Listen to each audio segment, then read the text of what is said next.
Assalamualaikum warahmatullahi wabarakatuh.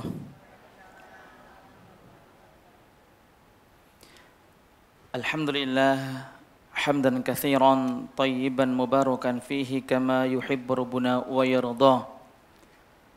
Asyhadu an la ilaha illallah wahdahu la syarika lah wa asyhadu anna Muhammadan abduhu wa rasuluh. Allahumma salli wa sallim wa barik ala hadha nabiyil karim wa ala alihi wa sahbihi wa sallama tasliman mazida amma ba'd. Alhamdulillah, kita bersyukur kepada Allah Subhanahu wa taala atas segala nikmat yang Allah berikan kepada kita semua sehingga pada pagi hari ini kita bisa hadir di Masjid Al-Istiqamah untuk sama-sama kita bertafaqquhu fiddin, kita sama-sama untuk belajar ilmu syar'i yang dengannya kita semakin dekat dengan Allah Subhanahu wa taala. Amin ya rabbal alamin. Barakallahu fikum. Kita akan coba membahas berkaitan dengan tema yang kita dapatkan dari Ketua Majelis Ta'lim Ibu Ayu, itu berkaitan dengan bagaimana kita menginginkan kecintaan Allah yang sangat-sangat besar. Dan ini keyakinan kita ahlu sunnati wal jamaah bahwa Allah sangat-sangat sayang dan besarnya kasih sayangnya kepada kita. Allah sangat besar cintanya kepada hamba-hambanya. Dan bukti kasih sayangnya Allah serta cintanya kepada kita sangatlah banyak. Oleh karenanya bagaimana kita supaya kita bisa selalu berada di atas kecintaannya Allah serta keridhoannya. Karena amalan ibadah yang kita lakukan itu tidak semata-mata membuat kita masuk surga. Tapi ridho dan rahmat Allah lah yang menyebabkan kita dimasukkan ke dalam surganya. Oleh karenanya kita awali pertemuan kita ini dengan surah Al-Maidah di ayat yang ke-54. Begitu juga di dalam surah Ali Imran di ayat yang ke-31.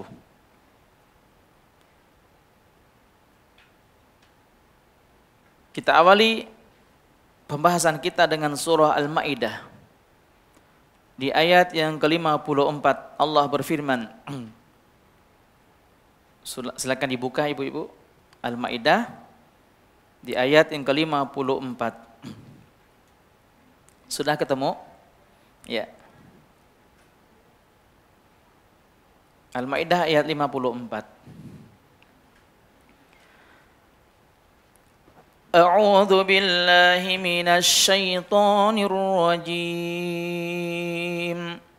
يا أيها الذين آمنوا من يرتد منكم عن دينه فسوف يأتي الله بقوم يحبهم ويحبونه أذلة على المؤمنين أعزة على الكافرين يجاهدون في سبيل الله ولا يخافون لومة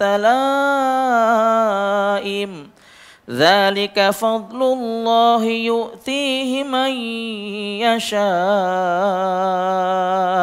والله واسع عليم. Silakan baca terjemahannya.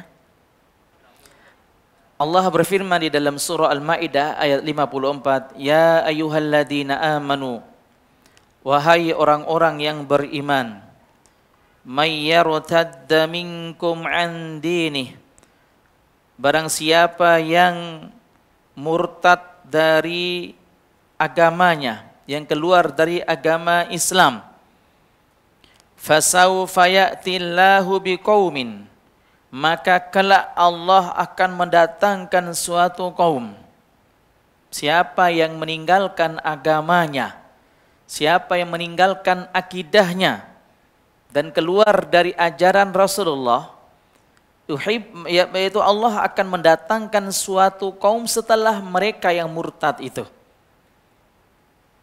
Dan umat Islam yang keluar dari agama Islam sudah ada sejak pada zaman para sahabat. Setelah Rasulullah meninggal dunia, banyak para sahabat yang apa? Yang meninggalkan agama Rasulullah, yang murtad dari agama Islam. Nah, ketika banyaknya umat Islam yang meninggalkan agama Islam, fasaufa ya'tillahu biqaumin, maka kelak Allah akan mendatangkan suatu kaum yuhibbuhum wa yuhibbunah, yang mana Allah mencintai kaum tersebut dan kita pun mencintai Allah Subhanahu wa taala. Bagaimana tanda-tanda mereka yang dicintai oleh Allah? Coba kita lihat di ayat 54 dari surah Al-Maidah itu. Allah mengatakan adillatin 'alal mu'minin. Mereka adillah. Mereka berkasih sayang sesama kaum mukminin. Ya, kita catat ya. Quran surah Al-Maidah ayat 54.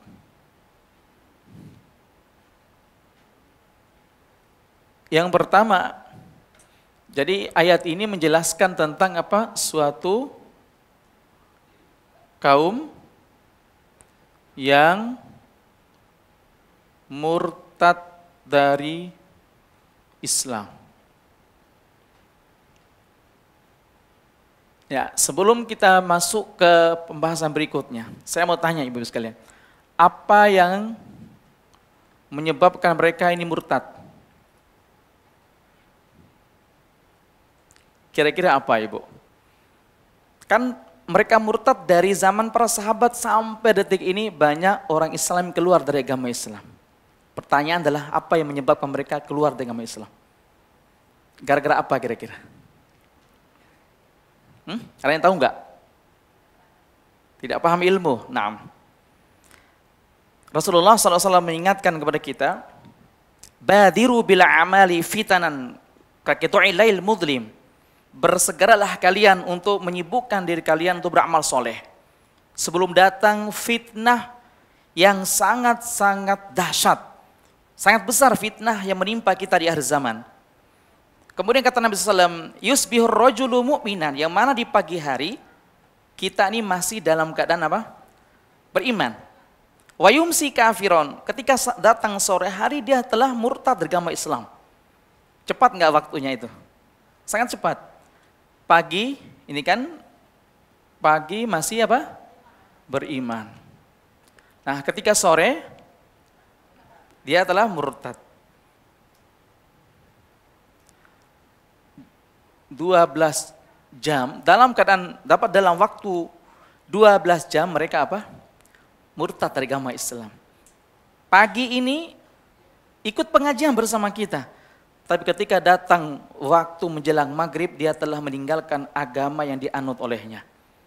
Atau sebaliknya kata Nabi SAW, wa yumsir rajulu mu'minan wa yusbihu kafiron. Ketika datang sore hari dia masih beriman. Namun ketika datang waktu pagi dia telah murtad dari agama Islam. Satu penyebab yang kata Nabi SAW, yabi'u dinahu bi'aradin minad dunya. Yaitu mereka menjual agamanya dengan kemewahan dunia. Ya, ini penyebabnya. Rasulullah SAW menyebutkan mereka menjual agamanya dengan kemewahan dunia yang tidak ada apa-apa yang di hadapan Allah. Maka para salaf terdahulu, mereka menjadikan dunia ini bukan tujuan akhir mereka, tapi sebagai jembatan untuk menuju apa? Akhirat, untuk menuju surga. Nah, disinilah penyebab utamanya kenapa orang Islam itu banyak murtad, karena dunia. Ya, karena dunia. Kemudian kita kembali ke tadi, Nah, seandainya banyak yang murtad, kira-kira banyak enggak orang Islam yang murtad? Banyak. Nah, seandainya banyak orang Islam yang murtad, maka Allah berjanji nih dalam surah Al-Maidah 54. Apa janji Allah? Fasawfa ya'tillahu biqaumin. Setelah mereka banyak yang murtad ini, maka kelak Allah akan mendatangkan suatu kaum yang lebih baik daripada mereka ini. Siapa mereka? Ya, ibu-ibu yang ada di sini semua insya Allah. Nah, ini Allah menggantikan yang dulu-dulu yang banyak yang murtad dengan ibu-ibu yang solehah semua, Masya Allah. Bagaimana tanda-tandanya? Allah mengatakan, adzillatin 'alal mu'minin. Berkasih sayang,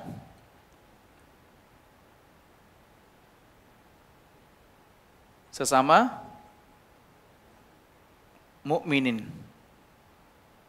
Ya, mereka itu selalu memberikan kasih sayang, mengasihi orang-orang yang beriman, sesama mukmin mereka, sama akidah mereka, sesama manhaj mereka. Ya. Jadi ini tanda yang pertama. Kemudian yang kedua, a'izzatin 'alal kafirin. Tegas terhadap orang kafir. Kadang di dalam Al-Quran Depak itu terjemahannya adalah apa? Sikap keras, itu salah. Bukan keras, Ibu, tapi tegas. Masa kalau terjemahannya keras, setiap ketemu orang kafir kita apa? Usir dia, kerasin dia, itu terjemahan yang salah. Paham ya? Tidak semua orang yang tegas itu keras. Tegas dalam hal apa? Dalam hal keyakinan. Dalam hal akidah. Tapi kalau bermuamalah, berhubungan sosial dengan mereka non-muslim tidak bermasalah. Tidak melarang itu semua. Ya, jadi terjemahan yang benar itu apa? Tegas terhadap orang-orang kafir. Naam. Yang ketiga kata Allah Subhanahu wa taala, yaitu yujahiduna fi sabilillah. Mereka berjihad.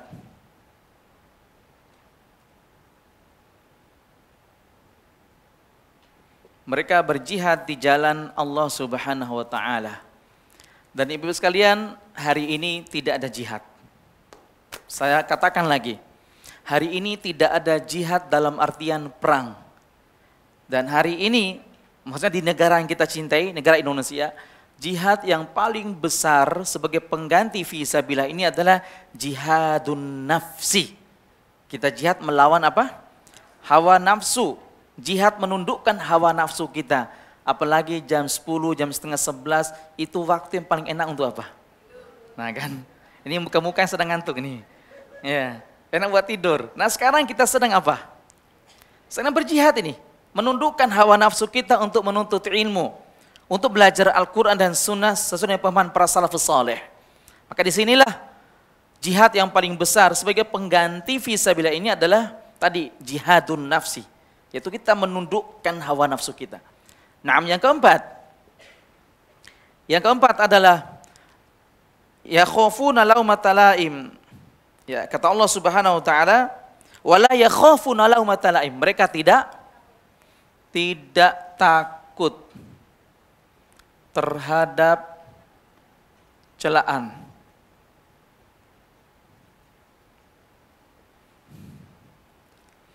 Saya tanya ibu-ibu sekalian, mana yang paling besar ujiannya sebelum ikut pengajian dan setelah ikut pengajian? Hah? Setelah biasanya, ya. Dulu ketika kemana-mana pakai celana levis, kadang-kala celana anaknya dipakai, ya baju anaknya dipakai yang tidak sampai ke ini kan, nutup semuanya gitu. Nah, atau celana yang bolong di sini nih, ya kan, celana levis seperti itu. Itu belum ada ujian itu. Tapi ketika ibu pelan-pelan menutup auratnya, pelan-pelan memakai hijabnya, saat itulah pasti akan ada orang yang membenci ibu-ibu sekalian. Betul tidak? Pasti dibenci. Apalagi kalau menutupnya dengan syar'i, bahkan ada yang sampai pakai cadar, pasti akan dibenci itu. Dikatakan ninja lah, dikatakan so alim lah. Kalau ada orang mengatakan kepada ibu, kamu sok alim banget, jawab daripada kamu sok kafir. Gitu. Ya. Nah, ini pasti akan ada orang yang mencela. Dan wali-walinya Allah, kekasihnya Allah, ya, dalam surah Al-Maidah 54 ini, mereka tidak pernah takut terhadap celaan orang-orang yang suka mencela. Karena bagi mereka apa yang mereka lakukan mengharapkan ridho Allah, bukan ridho manusia. Seperti itu. Inilah 4 karakter wali-walinya Allah atau kekasihnya Allah. Ya, Quran surah Al-Maidah ayat 54. Ya. Baik, kita lanjut lagi.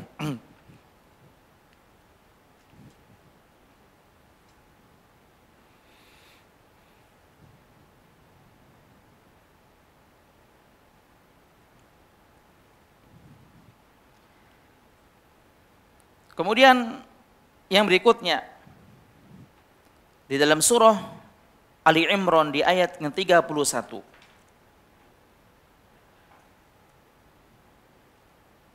Surah Ali Imran ayat 31.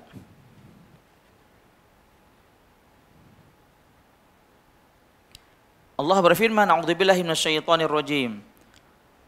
Qul in kuntum tuhibbunallaha fattabi'uni yuhibbukumullahu wa yaghfir lakum dzunubakum wallahu ghafurur rahim." Allah berfirman, "Qul," katakanlah wahai Muhammad, "in kuntum tuhibbunallah," jika kalian benar-benar mencintai Allah, fattabi'uni, maka ikutilah aku. Ikuti siapa dimaksud di sini? Allah atau Rasul? Ya, Rasul ya. Kan Allah memerintahkan kepada Rasulullah untuk menyampaikan kabar ini kepada kita sebagai umatnya. In kuntum tuhibbunallah, Rasulullah berkata kepada kita nih, in kuntum tuhibbunallah fattabi'uni, kata Rasulullah. Kalau kalian benar-benar mencintai Allah, maka harus ikuti aku. Berarti aku di sini adalah siapa yang membawa risalahnya Allah. Rasulullah SAW. Bukti cinta kita kepada Allah itu adalah dengan mengikuti sunnah Nabi SAW. Ya. Dan sunnah Rasulullah itu sangatlah banyak. Mulai dari kita bangun tidur sampai kita tidur kembali, itu lebih dari 1000 sunnah Rasulullah. Dan saya punya kitab, judul kitabnya adalah Aktsaru min alfi sunnatin fil yaumi wa lailah. Mudah-mudahan kitab itu kita bisa kaji di sini nih. Judulnya adalah lebih dari 1000 sunnah Rasulullah sehari semalam. Masih banyak sunnah yang belum kita amalkan. Jadi karena sunnah ini masih banyak yang belum kita praktekkan, maka tidak usah lagi kita kreatif dalam mengamalkan ibadah. Paham gak maksud saya?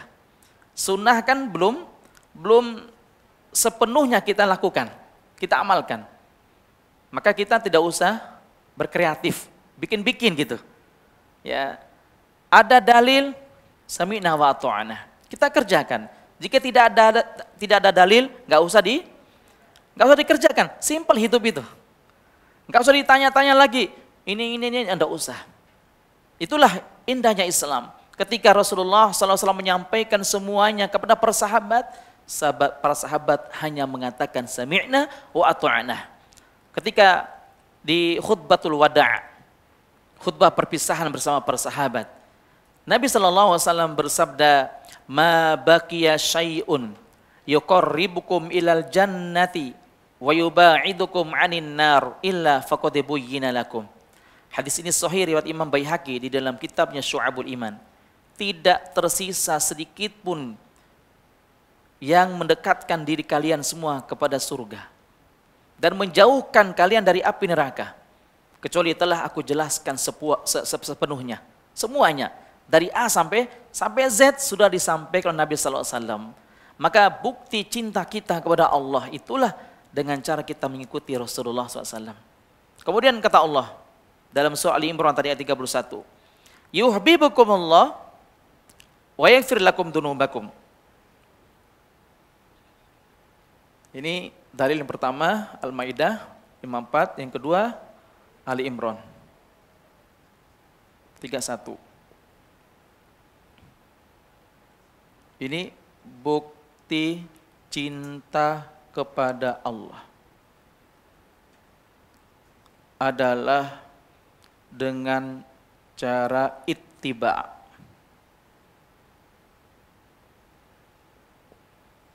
Kalau ibu-ibu dengar kalimat ittiba, itu maknanya adalah apa? Mengikuti Rasulullah. Ya.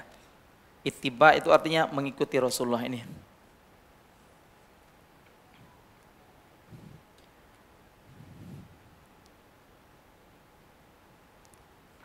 Niscaya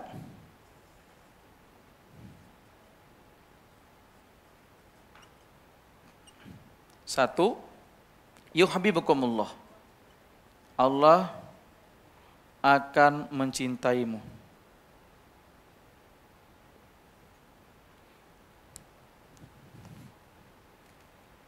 Yang kedua adalah Allah akan mengampuni dosa.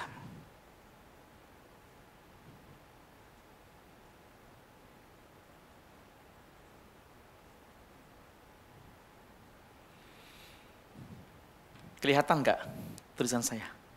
Masih kelihatan dikit ya? Sedikit nggak apa-apa dah. Soalnya spidolnya juga kurang terang. Baik, yang pertama kita lihat di sini. Ini bukti cinta kita kepada Allah adalah dengan cara ittiba, mengikuti sunnah. Pernah saya sampaikan kepada ibu-ibu, jangan pernah kita meremehkan sunnah Nabi. Walaupun hanya sekedar menyingkirkan apa? Bukan duri, gangguan. Hanya duri yang diambil, belingnya nggak diambil. Ini gangguan, apapun bentuk gangguan di jalan kita singkirkan, ya kan? Nah, bisa jadi perbuatan itulah yang memasukkan kita ke dalam surga dan mendatangkan cinta Allah Subhanahu wa taala.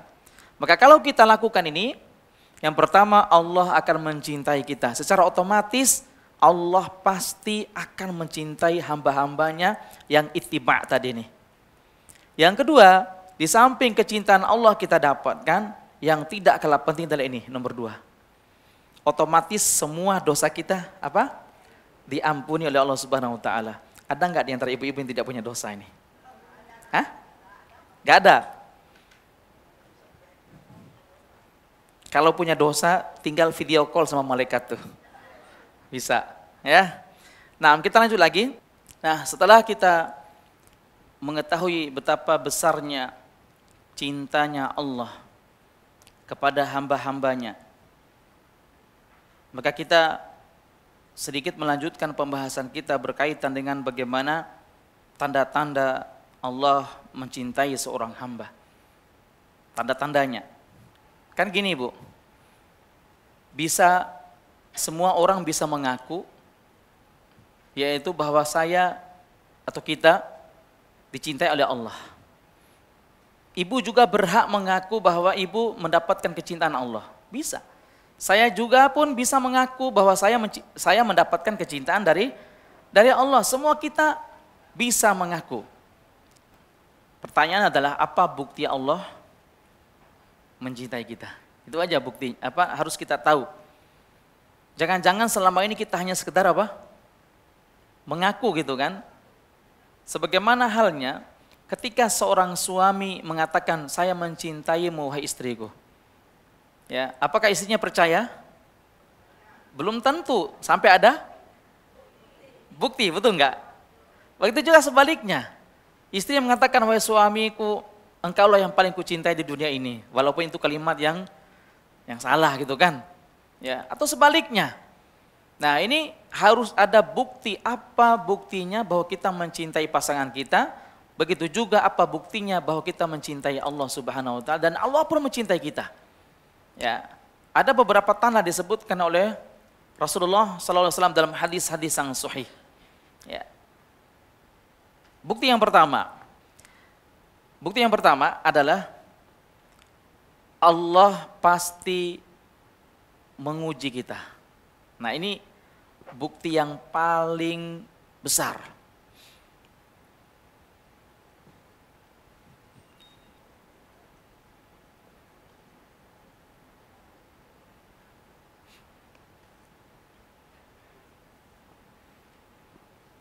Yang pertama adalah Allah akan menguji.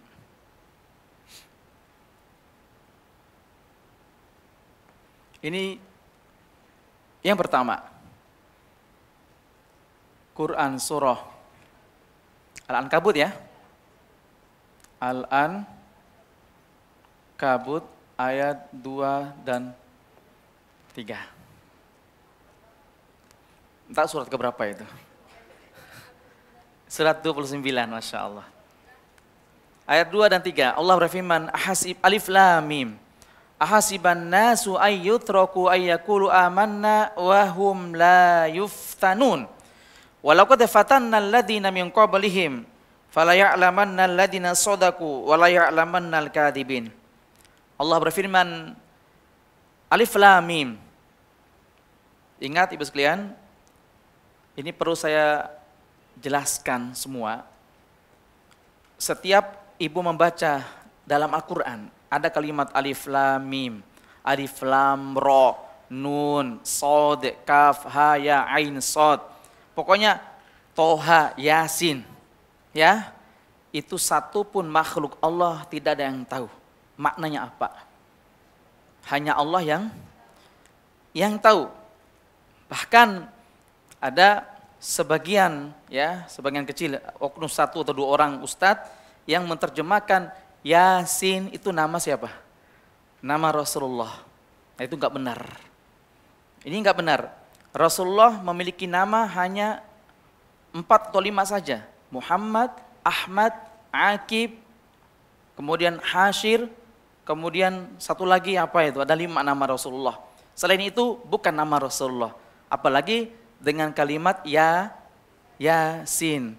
Dia menerjemahkan ya itu artinya wahai, sin artinya Muhammad. Berarti Yasin wahai Muhammad. Ini enggak benar semua itu. Jadi enggak ada artinya ya. Alif Lam Mim, Alif Lam Ra, semuanya itu enggak ada artinya. Yang tahu hanya Allah Subhanahu wa taala. Itu keyakinan kita. Ya.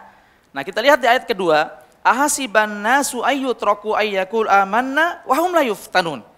Apakah manusia itu mengira ya bahwa mereka dibiarkan begitu saja? Hanya dengan mengatakan amanna, kami sudah beriman kepada Allah, wa hum la yuftanun. Sementara mereka semua belum diuji oleh Allah. Ya. Ujian yang Allah berikan kepada kita itu sebagai tanda ya. Pertama, Allah mencintai kita dan itu juga Allah ingin melihat apakah iman kita itu jujur atau dusta. Allah berfirman, ini bentuk-bentuk ujian. Ini bentuk ujian Quran surah yang kedua Al-Baqarah 156.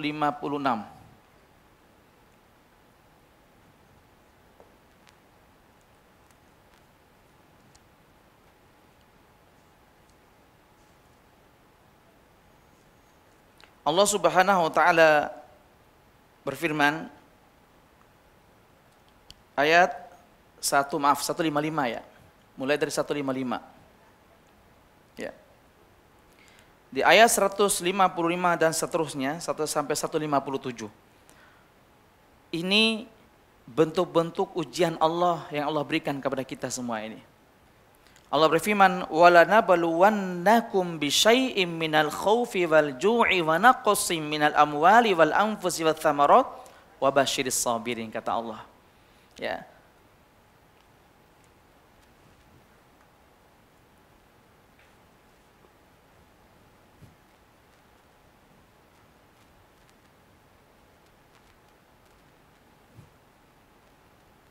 Ini bukti bentuk-bentuk ujian yang Allah berikan adalah ketakutan. Kemudian kekurangan kekurangan jiwa ya, buah-buahan, ya, kelaparan lah. Atau sakit, ya, itu semua adalah bentuk-bentuk ujian yang Allah berikan kepada kita. Saya bertanya kepada ibu-ibu, Dari sekian bentuk ujian, apakah kita pernah mengalaminya atau belum? Hah? Siapa yang hari ini masih sakit? Mungkin fisiknya sehat, tapi hatinya mungkin sakit. Itu ujian nggak kira-kira itu? Ujian. Biasanya yang sering sakit fisik, bapak-bapak, para suami. Yang sering sakit hati, biasanya para istri. Itu, ya. Kenapa? Karena memang perempuan itu gini. Kan ada dalam hadis itu, Rasulullah mengatakan, Rasulullah bersabda, innal mar'ata khuliqat min dila' wa inna a'waja syai'in min dila'iha a'laha. Sesungguhnya wanita itu diciptakan dari tulang apa? Tulang rusuk yang paling bengkok. Tulang rusuk yang paling bengkok. Dan sesungguhnya tulang rusuk yang paling bengkok itu adalah yang paling atasnya. Yang paling atas, ini. Yang paling atas inilah yang paling bengkok, gini. Kata Nabi SAW, kalau kamu paksakan untuk meluruskan itu, maka dia akan patah. Dan kalau kamu biarkan, maka dia akan selalu bengkok. Itulah sifatnya perempuan. Itu kata Rasulullah. Ya, wastasau bin nisaya khairan, maka hai para suami berbuat baiklah kepada para wanita yang bengkok-bengkok itu, kata Nabi SAW. Ini Rasulullah merintahkan seperti itu. Nah, sebagian ulama mengatakan, kenapa tulang rusuk yang paling bengkok itu dia berada di atas? Karena memang ini yang lebih dekat dengan apa? Hatinya. Tulang rusuk yang paling bengkok itulah yang lebih dekat dengan hati, maka sedikit-sedikit perempuan main perasaan. Betul tidak? Makanya kesimpulan saya, perempuan itu sejahat apapun suaminya, maka dia tetap dan mudah untuk memaafkan tapi sulit melupakannya. Gitu. Betul enggak? Iya. Hah? Alhamdulillah. Saya suami yang paling setia, Bu. Setiap tikungan ada. Enggak sih. Jadi kata, sampai mana nanti lupa jadi. Ya, jadi seorang wanita itu, dia berada tulang rusuk yang paling atas, itu karena kata para ulama, lebih dekat dengan hatinya. Ya, lebih dekat dengan hatinya itu. Sehingga dia sangat-sangat mudah baperan, sangat mudah main perasaan, sangat mudah sensitif. Itulah sifatnya perempuan, apalagi dia sedang datang menstruasinya, lebih gampang untuk sensitif. Ya, mungkin itu kali Allah memberikan kepada saya, anak saya perempuan semua 5 orang. Gitu.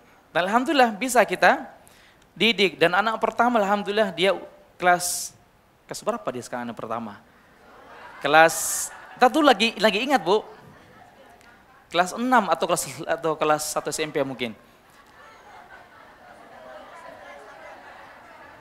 Nanti saya tanya istri saya, Bu.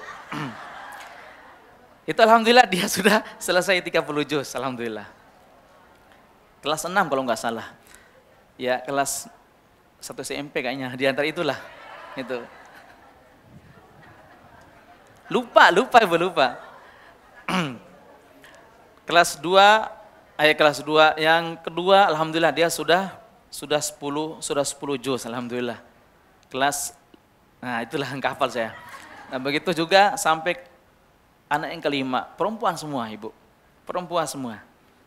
Dan alhamdulillah Allah memberikan kita sedikit pemahaman bagaimana kita bisa mengurus anak perempuan. Kita mengurus anak perempuan itu tidaklah mudah. Dan banyak sekali ujian dari Allah Subhanahu wa taala. Tinggal kita mau apa? Kita bisa bersabar, ya seperti itu. Makanya Ibu-ibu sekalian, kita kembali tadi bahwa ujian yang Allah Subhanahu wa taala berikan kepada hamba, tujuannya itu adalah sebagai bentuk kasih sayangnya Allah, dan Allah ingin melihat apa? Apakah iman kita itu jujur atau dusta. Itu aja tujuannya, Ibu sekalian. Nah, dalam satu hadis ini sahih riwayat Imam At-Tirmidzi. Nabi SAW bersabda, "Innallaha idza habba qauman ibtalahum." Sesungguhnya jika Allah mencintai seorang hamba, maka Allah akan menguji dia. Kemudian faman rodiya falahu ridho, dan siapa yang ridho terhadap ujian itu, maka baginya akan mendapatkan ridho Allah. Faman sakhita falahu sukhut, dan sebaliknya siapa yang tidak senang, siapa yang tidak ikhlas ya, terhadap ridho itu, maka baginya akan mendapatkan kemurkaan Allah. Ya, siapa yang tidak ridho dengan ujian, maka baginya akan mendapatkan apa? Kemurkaan Allah Subhanahu wa taala. Pertanyaan adalah apakah kita mau ridho apa tidak? Ya, itu aja. Makanya kata para ulama bahwa antara ridho dengan bersabar ini dia beda-beda tipis, Ibu. Kan kadangkala ada orang yang mengatakan, udah ketika kamu diuji maka harus bersabar. Dan kadang juga ada yang mengatakan kalau kamu diuji ya udah ridho lah. Ridho. Nah, antara ridho dan bersabar itu beda tipis. Tapi yang paling tinggi adalah apa? Sabar atau ridho? Kalau di Al-Quran surah apa tadi? Al-Baqarah, coba lihat di ayat yang ke 155. Di situ kalimatnya sabar atau ridho? Coba Ibu buka. Sabar ya? Nah, ini harus bisa dipahami tuh. Al-Baqarah ayat 155. Ini kalimatnya adalah wabasyiris sabirin.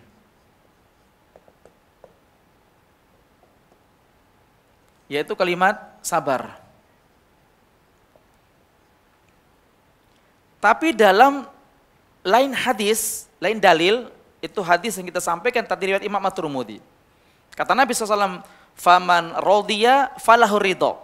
Siapa yang ridho terhadap ujian yang banyak tadi, maka baginya akan mendapatkan keridhaan Allah.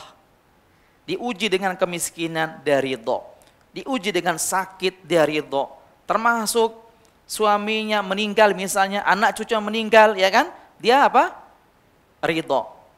Kemudian waman sakhito fala as-sukhut. Siapa yang murka terhadap pujian Allah, maka baginya akan mendapatkan kemurkaan Allah. Sementara dalam ayat ini perintahnya untuk bersabar. Nah, ini harus kita pahami baik-baik. Antara sabar dan ridho, maka yang paling tinggi kedudukannya adalah ridho. Sabar ini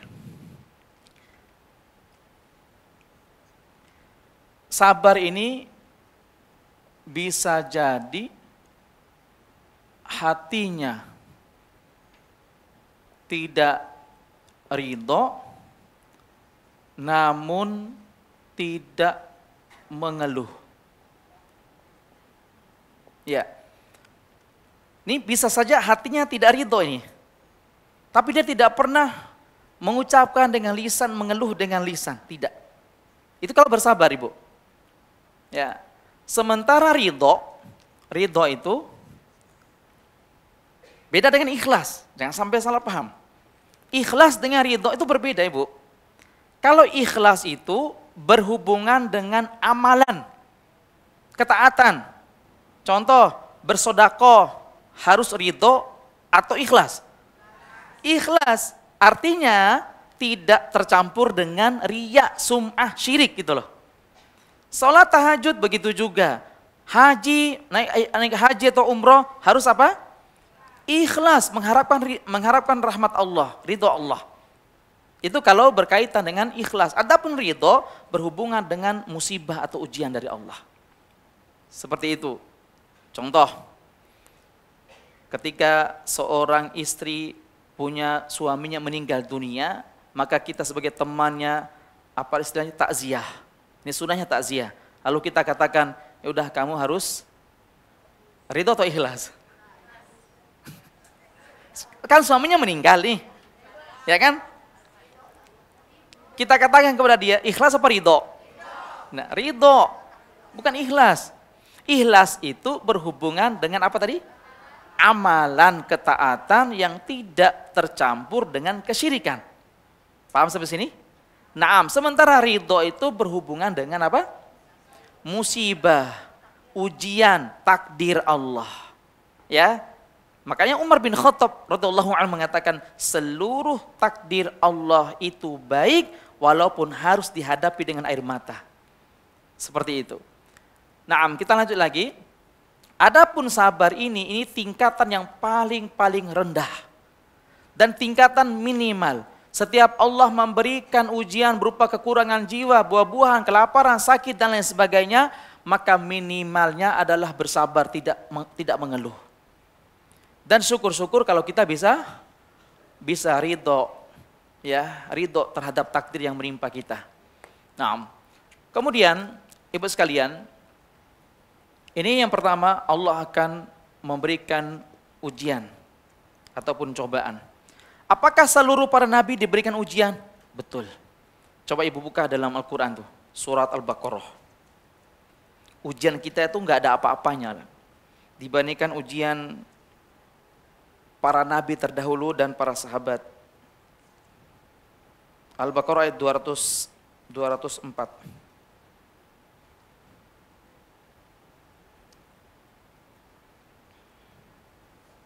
Sebentar, ayat 214, maaf, ayat 214.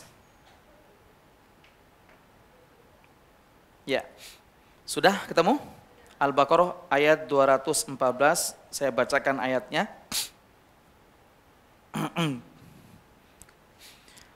A'udzu billahi minasy syaithanir rajim. Am hasibtum an tadkhulul jannata wa lamma ya'tikum mathalul ladzina khalaw min qablikum massatuhumul ba'sa'u wad-dharra'u wa zulzilu hatta yaqula ar-rasul walladzina amanu ma'ahu mata nasrullah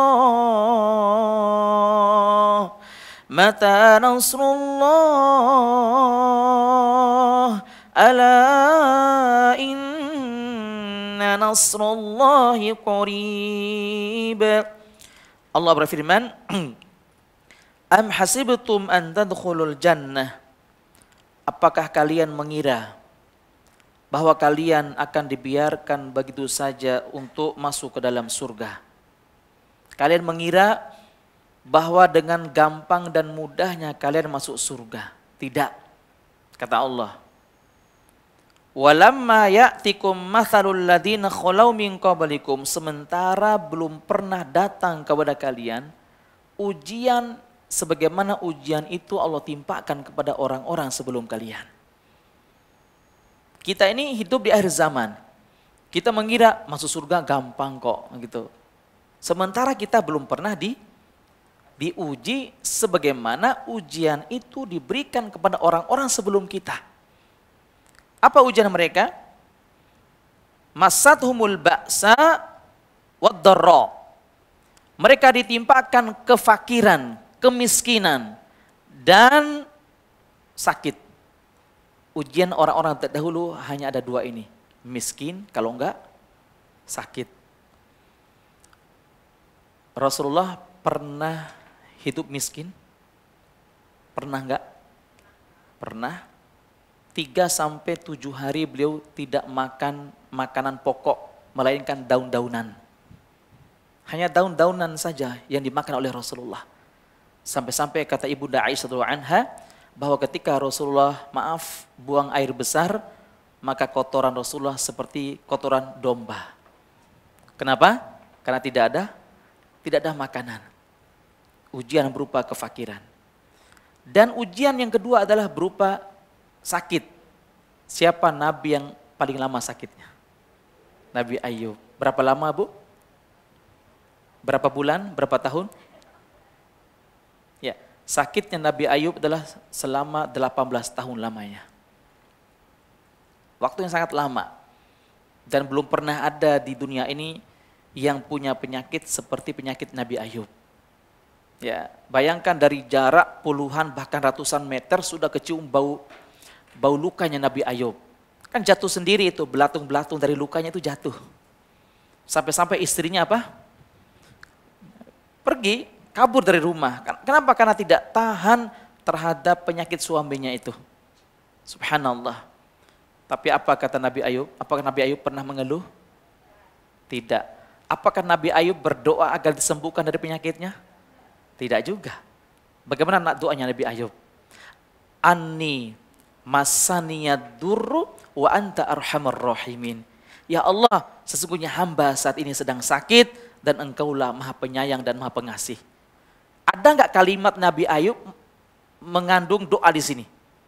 Maksudnya dalam artian, ya Allah sembuhkanlah hamba, ada enggak di sini? Tidak ada. Kalau bahasa kita hanya sekedar khobar. Nabi Ayub menyampaikan kepada Allah, ya Allah, sesungguhnya hamba sedang sakit, engkaulah maha penyayang dan maha pengasih. Cuman itu tok Nabi Ayub menyampaikan kepada Allah. Nabi Ayub tidak pernah mengatakan, ya Allah sembuhkanlah hamba, tidak. Kalau kita sakit seperti apa ibu? Hah? Apalagi kalau sakit gigi. Sakit banget ya? Ditambah lagi sakit hati. Sudah sakit gigi, sakit hati, sudah paling komplit sudah itu. Ya, komplit sudah, Masya Allah. Tapi Nabi Ayub tidak pernah mengeluh sama sekali, ibu sekalian. Itu luar biasa. Nah, bagaimana ujian mereka terdahulu? Kata Allah, masathumul ba'sa wa dharra wa zulzilu. Mereka ditimpakan kebenaran kepada mereka. Dan mereka ditimpakan sakit yang bertahun-tahun lamanya. Dan mereka wazulzilu, digoncang keimanan mereka. Kemudian hatta yaqula rasul, sampai-sampai ada di antara nabi-nabi sebelum Nabi Muhammad dan orang-orang yang beriman sampai-sampai mereka mengatakan mata nasrullah. Kapan datang pertolongan Allah? Ya. Kenapa saking berat ujian yang mereka alami, ibu sekalian? Sampai-sampai para nabi, para rasul mengatakan, ya Allah, kapan engkau menurunkan pertolongan? Kami sangat-sangat kesulitan ya Allah. Para nabi selalu berkeluh kesah kepada Allah Jalla Jalaluh. Kemudian Allah mengatakan, ala inna nasrallahi qarib. Ketahuilah bahwa pertolongan Allah sangat dekat. Jadi tinggal nunggu apa? Nunggu waktu saja sebenarnya. Karena Allah ingin menguji keimanan kita, ya. Kalau sekiranya Allah belum memberikan pertolongan kepada kita di dunia, ketahuilah bahwa di akhirat nanti Allah akan menolong kita dalam artian kita akan dimasukkan ke dalam surga yang tertinggi di sisi Allah. Maka pertanyaan saya, mau menjadi ahlul musibah yang paling sering mendapatkan musibah atau ahlul afiyah yang jarang mendapatkan musibah? Silakan pilih. Karena orang Islam itu hanya ada dua kelompok di akhirat nanti. Ada ahlul musibah, orang yang paling sering mendapatkan musibah. Dan yang kedua, ahlul afiyah yang jarang mendapatkan musibah. Pilih yang mana, ibu? Yang jarang. Yang jarang tapi bahagia. Gimana itu? Iya. Yang jarang mendapatkan musibah, tapi hidupnya bahagia, gitu ya? Ada nggak sih kayak gitu?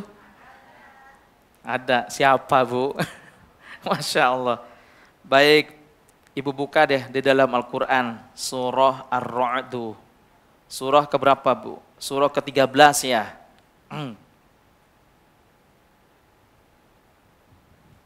Surah Ar-Ra'du, ayat 24, coba deh. Surah Ar-Ra'du ayat 24. Surah ke-13.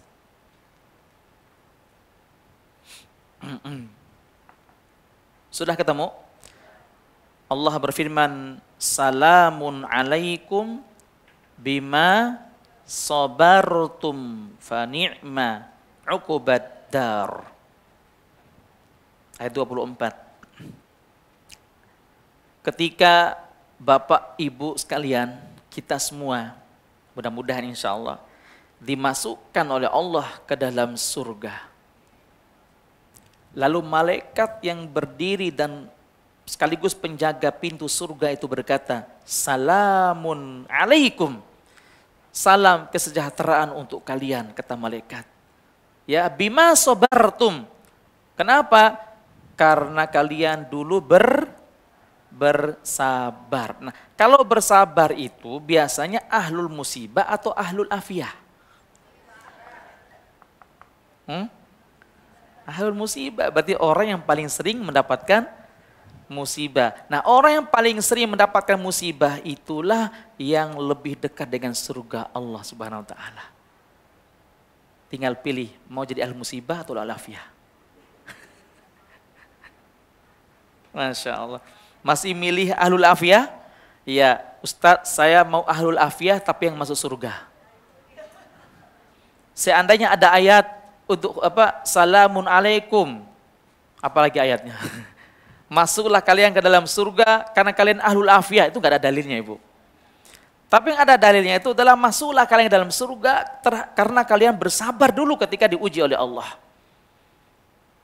Karena tidaklah mudah menjadi orang yang bersabar itu.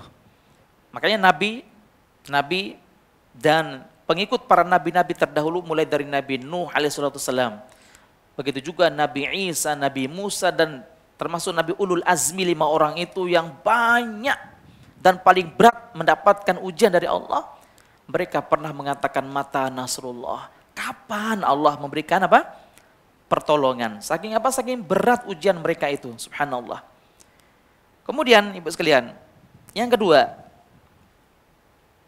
tanda Allah Jalla Jalaluh mencintai seorang hamba itu adalah ista'malah. Yang pertama, Allah akan menguji. Kemudian yang kedua adalah Allah memberikan hidayah taufik. Hidayah taufik adalah dimudahkan untuk beramal.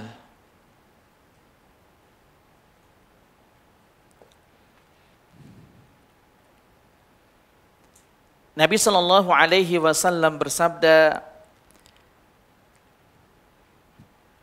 "Innallaha idza arada bi'abdihi khairan ista'malah," kata Rasulullah. Sesungguhnya Allah jika mencintai seorang hamba, maka Allah akan mempekerjakan hamba itu. Mempekerjakan hamba itu. Maka para sahabat bertanya, apa yang dimaksud dengan mempekerjakan hamba itu? Maka Rasulullah mengatakan, yaitu yufaqihu bi'amalin sholih qoblal maut. Yaitu Allah akan memudahkan hamba itu untuk beramal soleh sampai datang kematian menjemputnya dalam keadaan husnul khotimah. Berarti kalau kita dimudahkan untuk beramal soleh, berarti itu tanda Allah mencintai kita ya sekalian. Banyak orang yang diberikan ilmu, dan hari ini banyak orang yang pintar, tapi tidak banyak diberikan kemudahan untuk beramal soleh. Maka bersyukurlah jika kita mudah untuk sholat tahajud, mudah untuk membantu orang lain, mudah untuk membaca Al-Quran, nggak pakai mikir-mikir gitu. Makanya para sahabat dulu ketika turun ayat tentang jihad, itu kan ayat yang paling paling berat itu kan. Ketika perintah untuk berjihad, mereka mengatakan sami'na wa ata'na. Berbeda kalau kita sami'na wa mikir-mikirna dulu gitu. Kita dengar dan kita mikir, tapi para sahabat tidak, Ibu sekalian. Mereka langsung mengaplikasikan ayat demi ayat tuh, Masya Allah. Ini ya, yaitu dimudahkan untuk beramal soleh sampai kematian menyebutnya.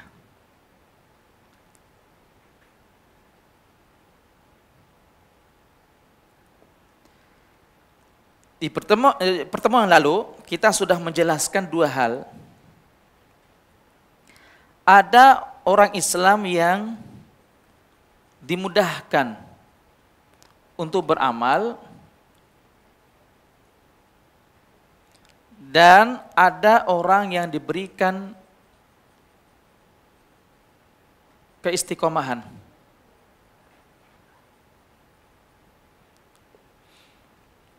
Nah ini luar biasa nih Bu. Ada orang yang dimudahkan untuk beramal. Berarti ini tanda Allah memberikan apa? Kecintaan. Allah mencintai seorang hamba ketika dimudahkan untuk beramal soleh. Dan ada juga yang lebih dari itu, yaitu sudah diberikan kemudahan untuk beramal, tapi dia juga diberikan keistiqomahan di atas amalannya, di atas ketaatannya kepada Allah. Tinggal kita, Masya Allah ya, mau terus berdoa, berikhtiar. Kita meminta agar dimudahkan untuk beramal, dan kita juga meminta agar diberikan keistiqomahan di atas ketaatan kita kepada Allah Subhanahu wa Ta'ala. Ini kita lihat di sini Bu. Banyak orang yang diberikan ini. Nomor 1. Ya, nih. Banyak orang yang dimudahkan untuk beramal soleh. Tapi tidak banyak yang istiqomah. Syukur kalau kita diberikan apa? Kedua-duanya. Mudah beramal soleh itu. Ada yang bertanya, Ustadz, apa yang menyebabkan kita itu sulit untuk beramal? Contoh, bangun sholat tahajud, berat apa mudah ya Bu? Berat. Kata Imam Ghazali rahimahullah dalam kitab Ihya Ulumuddin itu, di antara sebab orang itu sulit untuk bangun tahajud adalah karena dosa di siang hari. Karena dosa hatinya ini. Dosa hati. Walaupun pakai alarm bunyi itu alarmnya jam 3, bangunnya untuk matiin alarm, tidur lagi. Betul nggak? Pernah kayak gitu nggak? Udah duduk nih, berat banget tuh. Ya, makanya Nabi menyebutkan apa? Ketika seorang muslim tidur, kemudian dia bangun, maka terlepaslah satu ikatan setan. Jadi kita semua nih, setiap tidur malam ada 3 ikatan setan Ibu. Ada 3 nih. Ketika kita bangun, sudah duduk nih, sudah duduk di tempat tidur, kita sudah dilepas satu ikatan setan. Ketika kita ambil air wudhu, ya, terlepas satu ikatan lagi. Ketika kita sholat sunnah, sholat tahajud, ya, terlepas juga satu ikatan. Berarti dia menjadi hamba yang terbaik di sisi Allah ketika dia bisa melepaskan 3-tiganya ikatan setan ini. Tadi malam berapa ikatan kita lepas? 1 atau 2 saja. Oh, saya bangun Ustadz, alhamdulillah bangun untuk duduk, tapi tidur lagi. Nah, lumayan, 1 ikatan, setengah, gitu kan. Kemudian bangun, lalu ambil air wudhu. Sudah berapa ikatannya? 2. Setelah ambil air wudhu, tidur lagi ternyata. Ya, 2 ikatan. Tapi lumayan gitu kan. Tapi yang lebih luar biasa itu adalah sampai dia melakukan apa? Salat. Nah, 3 ikatan setan dihapus, dapat dilepas oleh Allah Subhanahu wa Ta'ala. Luar biasa. Ini Ibu. Kemudian berikutnya.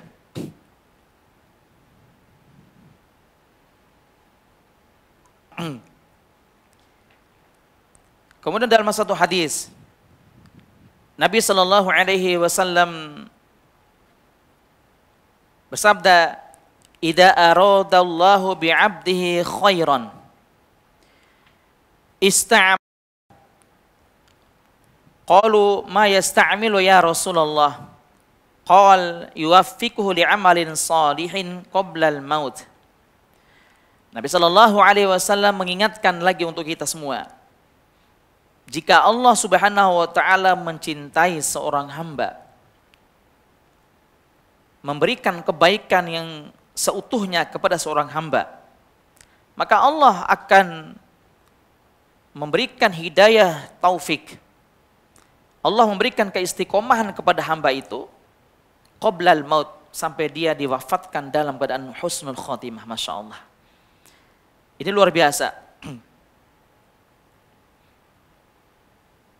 Dan inilah yang diminta oleh para salafus soleh terdahulu.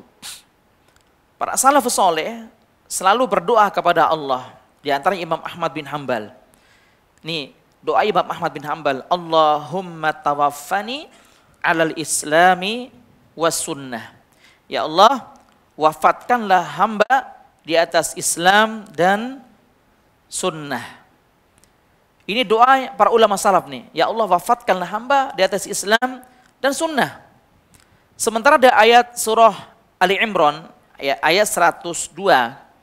Itu perintahnya apa? Ya ayyuhalladzina amanu taqullaha haqqa tuqatih wa la tamutunna illa wa antum muslimun. Jadi gini, Bu. Ada Islam dan ada sunnah. Kata Allah, jangan kamu mati kecuali dalam keadaan apa? Islam. Sementara doanya para ulama salaf itu berdoa agar diwafatkan dalam keadaan apa? Sunnah. Bagaimana korelasinya? Dari satu sisi kita diperintahkan untuk mati minimal dalam keadaan Islam. Tapi dari satu sisi Rasulullah dan para sahabatnya meminta agar diwafatkan di atas sunnah. Ya, karena gini, Ibu, tidak semua orang Islam diberikan pemahaman di atas sunnah. Kalau orang itu diberikan pemahaman di atas sunnah, pasti dia itu beragama Islam. Terus apa korelasinya dua-duanya ini antara Islam dan sunnah? Korelasinya itu adalah minimal kita itu meninggal tidak membawa kesyirikan kepada Allah. Jadi makna kalimat wala tamutunna illa wa antum muslimun itu maknanya adalah kita bertemu dengan Allah tidak membawa apa? Kesyirikan kepada Allah. Selama kita meninggal dunia dan tidak membawa kesyirikan, maka selama itu pula ada kesempatan untuk masuk ke dalam surga Allah. Misal nih, seandainya, jangan ibu-ibu lah, yang lain aja.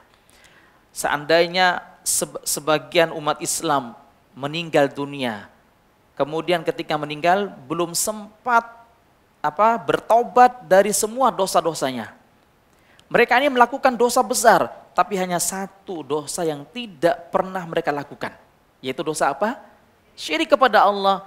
Maka yang mereka yang banyak tadi, insya Allah dimasukkan ke dalam surga. Walaupun dia membuat dosa.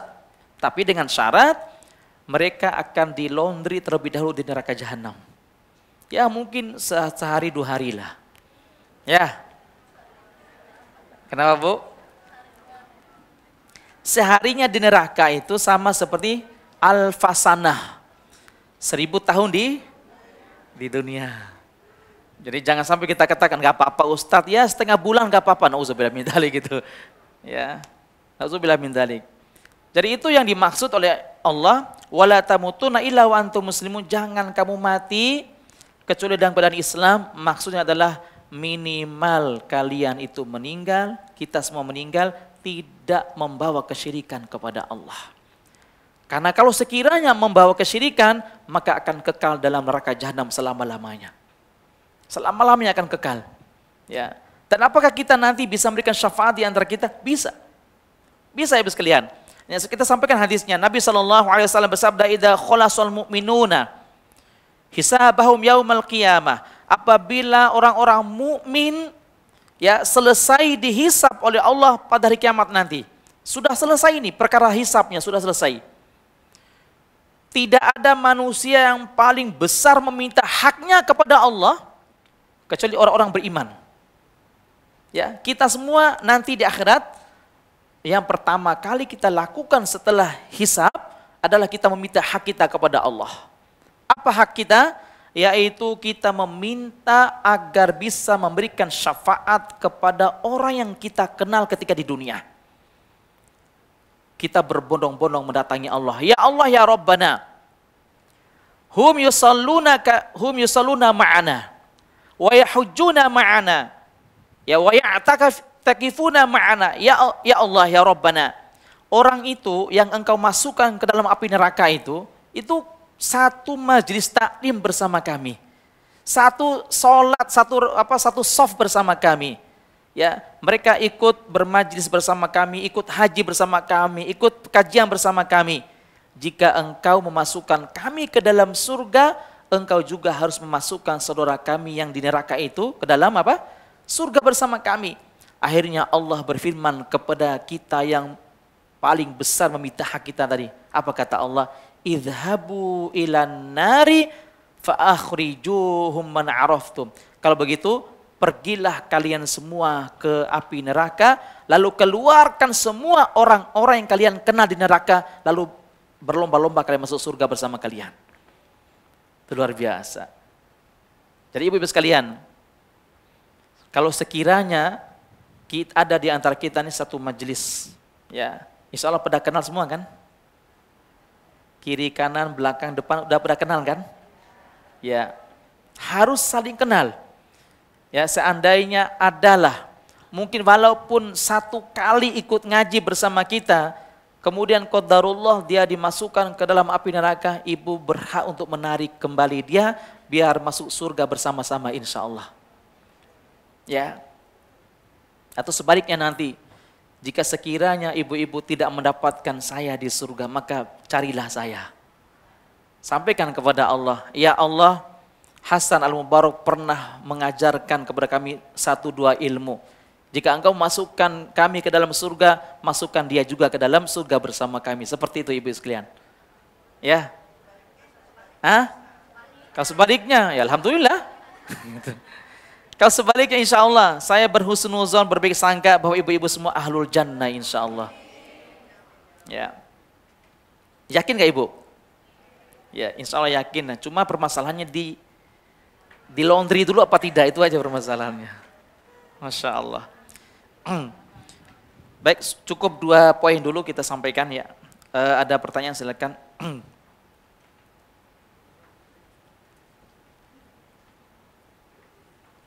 Ini pertanyaan dari saudara kita di YouTube. Ustadz, jika seorang suami poligami. Diam dulu Bu. Ini memang pertanyaan sensitif nih.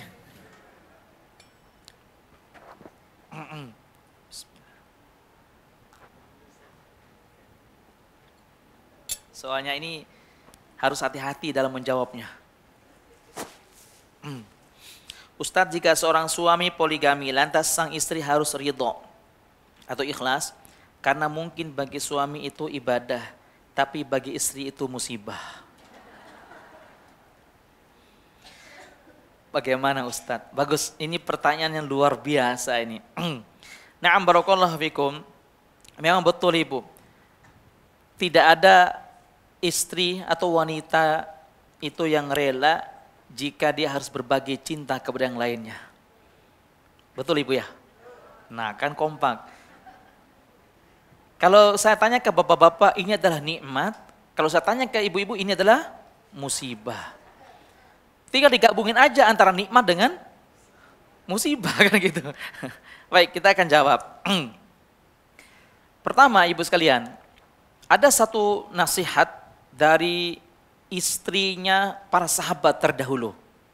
Saya lupa namanya, yang jelas dia ini ulama dari kalangan wanita di zaman salaf. Ulama dari kalangan wanita di zaman salaf. Apa kata beliau ini? Demi Allah, sesungguhnya suamiku, jika dia berada di rumah, itu adalah milikku. Itu adalah milikku. Namun jika dia berada di luar rumah, ya, itu adalah milik siapapun yang ingin menyukai suamiku, kata dia. Itu luar biasa. Saya tidak saya hanya menyampaikan ilmu loh ibu. Gitu. Hanya menyampaikan ilmu saja. Ini masih koma ini, ada Mbak Uul. Itu yang pertama. Kenapa? Jadi beliau ini mengatakan, seandainya seorang suami tadi dia bermaksiat di rumahnya, maka istri berkewajiban untuk menasihati dia. Namun seandainya dia bermaksiat di luar sana, dan istri tidak tahu bahwa di luar sana dia bermaksiat kepada Allah, maka itu sudah menjadi tanggung jawab dia di hadapan Allah, dan ibu bisa menuntut dia di hadapan Allah. Itu. Walaupun ibu tidak tahu, tapi ibu bisa menuntut dia bahwa dia telah mengkhianati tali suci, tali ikatan cintanya ibu tadi. Ya, itu yang kedua. Yang ketiga, yang perlu diingat baik-baik, bahwasanya poligami itu bukan istilahnya bukan musibah sebenarnya. Tapi kadang bisa menjadi musibah dan bisa menjadi solusi. Kapan bisa menjadi solusi? Ketika ketika istrinya sudah tidak bisa lagi memberikan kewajibannya, ya, menunaikan kewajiban dia, ya, maka ini adalah solusi. Tapi kapan poligami ini bisa menjadi musibah? Ketika dia menikahi janda dengan menjandakan istrinya. Paham nggak bahasa saya? Iya. Banyak orang yang menikah dengan janda tapi menjandakan istrinya. Ini hati-hati ini. Ya. Ya, kalau menurut Mbak Ul zolim. Nah, kemudian ini masih koma nih, belum selesai saya jelaskan. Kemudian yang berikutnya Ibu sekalian, bahwasanya jika sekiranya itu sudah terjadi, mungkin suaminya diam-diam menikah lagi gitu kan. Ya, apakah menikah tanpa seizin suami itu adalah menikah tanpa izin istri itu adalah dosa atau tidak, atau memang syariatnya seperti itu membolehkan seorang suami menikah diam-diam? Ya, 6. Perlu kita ingat bahwa Rasulullah tidak pernah meminta izin kepada istrinya untuk menikah lagi, tidak pernah. Tidak pernah. Dan ingat baik-baik bahwa tidak ada kewajiban bagi seorang suami untuk dia meminta izin, tidak ada kewajiban. Tapi minimal kalau mau rumah tangganya aman, kemudian rumah tangganya utuh, jangan main kucing sama kucing-kucingan gitu maksud saya. Kenapa? Betapa banyak kaum laki-laki yang menikah sembunyi-sembunyi itu melahirkan kedustaan demi kedustaan di depan istrinya. Ini serius, ini mulai serius saya nih. Ketika ditelepon sama istrinya, Pak lagi di mana? Ini nih lagi meeting. Memang benar lagi meeting sama istri barunya. Kan gitu. Oh lagi di ini. Dia akan mencari kedustaan demi kedustaan. Maka ini akan melahirkan kezoliman demi kezoliman. Seperti itu. Walaupun tidak ada syariat yang harus memerintahkan suami minta izin sama istrinya, tapi minimal sebagai adab dia dalam rumah tangga. Minimal kasih tahu. Ya. Bukan izin sebenarnya, minimal kasih tahu. Ya, bukan izin, tapi apa minimal ya kasih tahu. Gitu Ibu, ya. Ada seorang, apalagi ibu-ibu, ada seorang istrinya ustadz teman saya. Saya tanya, kalau suaminya menikah lagi gimana? Boleh ustadz, nggak apa-apa dengan 2 syarat. Ternyata ada syaratnya. Suaminya udah senang nih, wah alhamdulillah gitu kan. Tapi istrinya bilang, syaratnya adalah yang pertama, dia menceraikan saya, kalau enggak bunuh saya. Innalillahi. Syaratnya itu Ibu. Syaratnya ada 2, ceraikan saya, kalau enggak bunuh saya. Baru boleh. Kira-kira syaratnya ini benar enggak? Enggak benar. Ya, ini enggak benar. Kemudian yang terakhir, saya sampaikan. Jika jangan pernah, ini nasihat saya untuk para suami, jangan pernah membuka cabang jika pondasinya belum kuat. Benar, serius ini. Jangan pernah membuka cabang jika pondasinya itu belum kokoh. Ketika kita membuka cabang di mana-mana sementara pondasinya belum kokoh, maka pondasinya akan hancur dan rusak. Seperti itu. Ya, bukan berarti saya lebih cenderung kepada ibu-ibu, enggak. Ya, siapa sih yang enggak suka sama poligami? Saya pun suka. Gitu kan. Cuma saya harus jelaskan secara adil seperti itu. Ya, biar tidak ada dusta di antara kita semua gitu. Ya, wallahu a'lam bishawab. Ustadz, bagaimana kaidah kita bertakwa semampu kita? Bukankah syariat itu harus dilakukan secara kafah? Kalau sempurna itu dijadikan hujjah, kalau semampunya dijadikan hujjah, orang memilih-milih syariat yang ingin ia lakukan, layaknya makan prasmanan. Baik. Banyak orang yang salah paham terhadap fattakullah mastata'atum. Bertakwalah kalian semampu kalian. Itu banyak orang salah paham.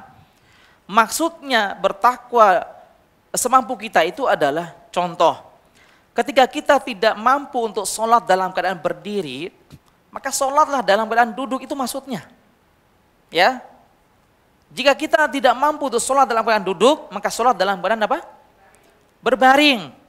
Atau menggunakan bahasa isyarat.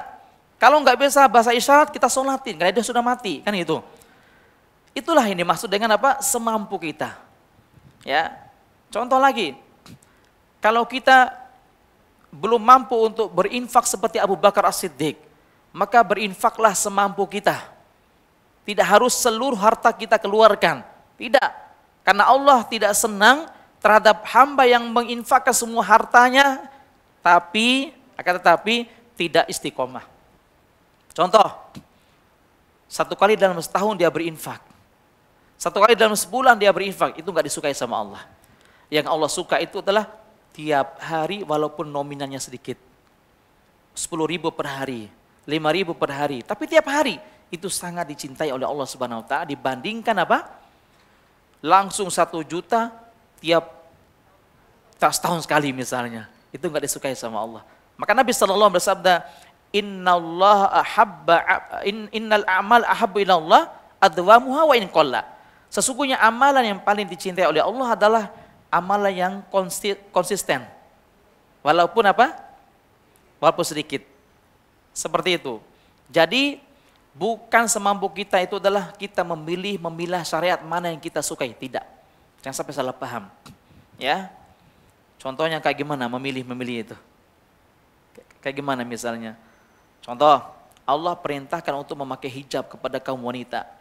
Memakai hijab ketika keluar rumah. Nantilah saya memakai hijabnya ya minimal apa? Nantilah usia 60 tahun baru memakai hijab. Gitu kan. Kalau usia di bawah 60 tahun, nantilah itu. Ya, atau saya bermaksiat dulu sekarang, nanti tobat baru ketika umur sudah sepuh, sudah tua. Ini memilih dan memilah, nauzubillah min dzalik, ya. Sebelum orang tua meninggal, sudah berwasiat salah satu rumah milik orang tua dijual dan uangnya diwakafkan ke masjid. Orang tua sudah meninggal dan rumah sudah dijual. Qadarullah ada salah satu anak beliau yang kurang mampu. Apakah boleh sebagian uang hasil jual rumah dibagi sama anak yang kurang mampu dan sebagian diwakafkan ke masjid? Naam. Wasiat itu ada 4 hal. Yang pertama adalah wasiat berupa takwa. Wasiat berupa takwa. Sebelum kita meninggal, kita berwasiat kepada anak cucu kita. Kalau ibu meninggal dunia, jangan sekali-kali kalian berbuat kesyirikan kepada Allah. Tetap istiqomah di atas sunnah. Seperti itu. Itu namanya wasiat apa? Wasiat takwa. Yang kedua itu adalah wasiatul mal. Wasiat tentang apa? Harta kekayaan. Kalau bapak meninggal dunia, tolong rumah ini nanti dijual dan diwakafkan sepenuhnya ke masjid atau ke yayasan ini dan itu, gitu kan? Ini namanya wasiat. Maka anaknya sebagai ahli warisnya tidak boleh mengganggu-gugat dari wasiat orang tuanya. Jika orang tuanya berwasiat, hasil dari rumah ini sepenuhnya untuk masjid, untuk wakaf ke masjid, tidak boleh diambil. Tidak boleh diambil. Karena ini adalah apa? Wasiat. Ya, kecuali bahasa orang tuanya adalah separuh dari rumah ini untuk masjid, untuk wakafkan ke masjid. Separuhnya lagi terserah kalian. Itu boleh. Karena wasiatnya seperti itu. Ya, yang berikutnya adalah namanya wasiatud dain. Wasiat tentang apa? Utang piutang. Kalau bapak meninggal di situ ada ini, ada itu wasiat apa? Wasiat tentang utang. Seperti itu. Wallahu a'lam bishawab. Jadi wasiat itu tidak boleh diganggu gugat. Ya, wallahu a'lam bishawab. Ya, mungkin ibu-ibu di sini silakan, ada yang mau tanya?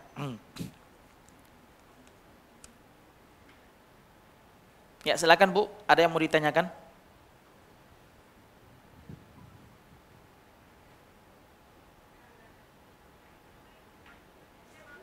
Mic-nya mati.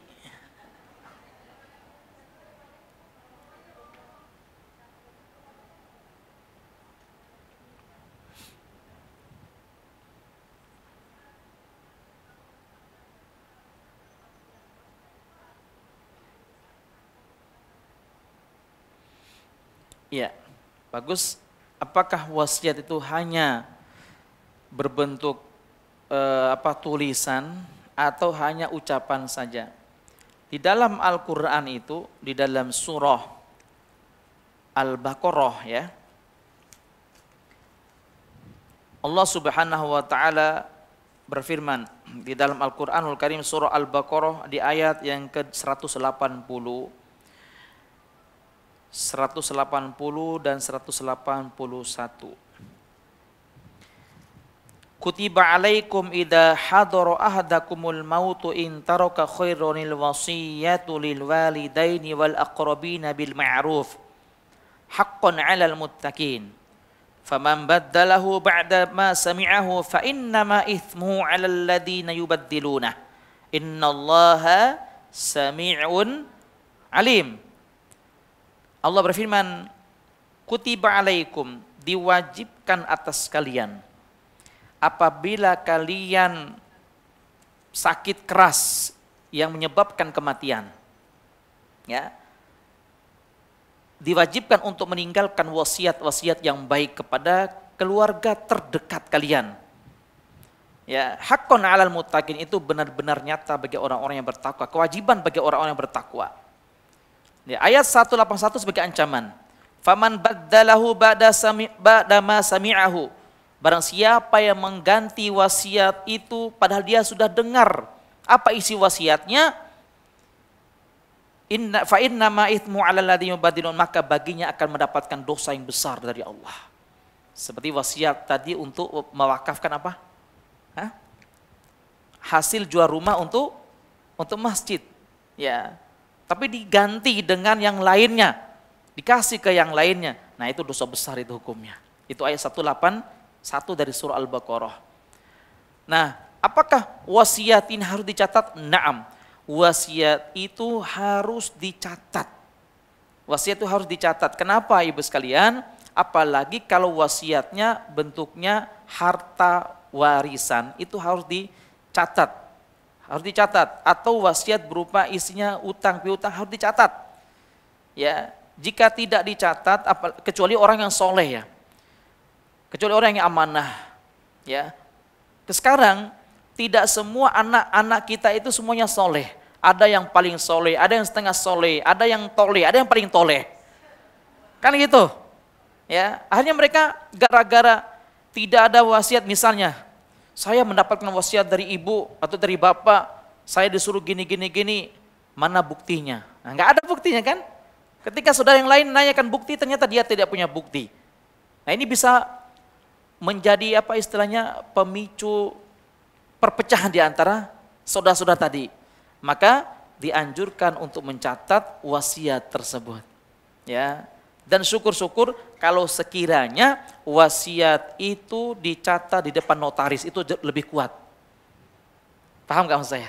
Itu lebih kuat. Dan ingat Bapak-Ibu sekalian, ini pernah ada kejadian, orang tua mewasiatkan kepada anak-anak yang dengar itu, kepada anak-anak, bahwa jika bapak ibu meninggal dunia, ini tolong ini tanah berapa puluh are ini untuk diwakafkan buat bangun masjid.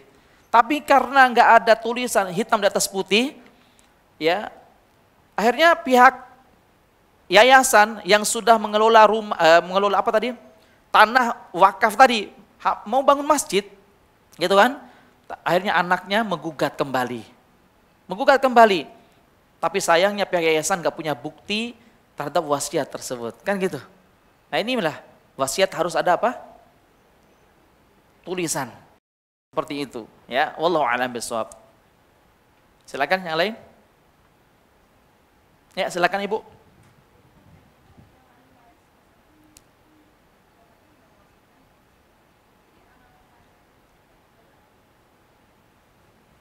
Ya. Iya.